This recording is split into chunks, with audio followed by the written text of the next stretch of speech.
I found a couple of interesting studies about Alzheimer's and dementia.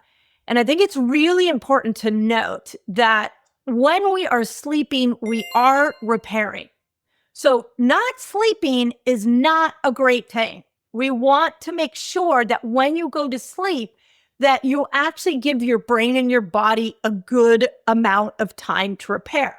So there was a 2023 study in the Journal of Alzheimer's Disease that named sleep quality as one of the biggest controllable risk factors to preventing Alzheimer's. In this particular study, the researchers found that poor sleep quality, we'll talk about quality in a moment, and lack of sleep were linked to significantly faster cognitive decline. People who didn't sleep well saw rapid decreases in mental processing, speed, and memory, especially after the age of 65. So one of the reasons for this is your brain actually literally shrinks at night so that the cerebral spinal fluid that goes up your spine and into your brain can wash your brain of the toxins that you accumulated throughout the day. So if you've been listening to my podcast or following my YouTube videos for a while, hopefully you know that we are living in the most toxic time in human history. And when we go to sleep, that is how we tap into our brain's internal mechanism to allow the brain to be washed of those daily toxins.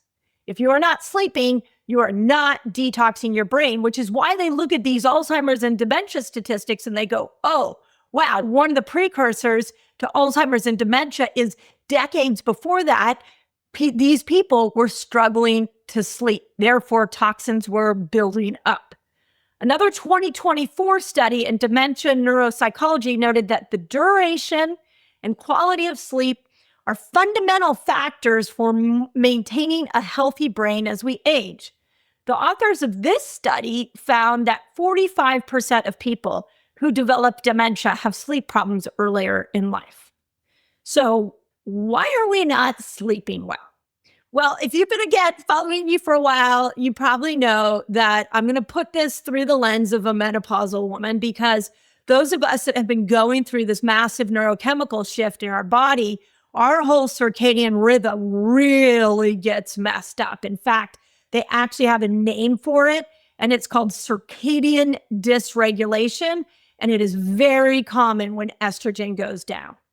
But I don't want to leave the men out. I don't even want to leave the kids out of this sleep discussion, because as I go through the different steps that you need to apply during the day to get a great night's sleep, it applies to all humans on the planet.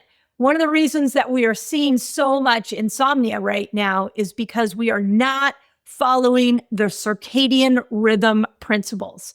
And these circadian rhythm principles really come down to these 4 different things we do throughout the day to put us in rhythm with our internal biological clock that knows what time of day it is.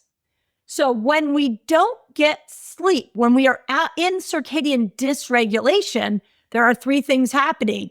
Our brain starts to inflame.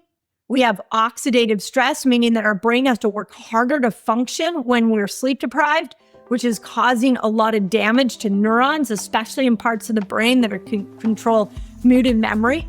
And if you're not getting that washing of the brain with the cerebral spinal fluid, you're going to get the amyloid beta accumulation.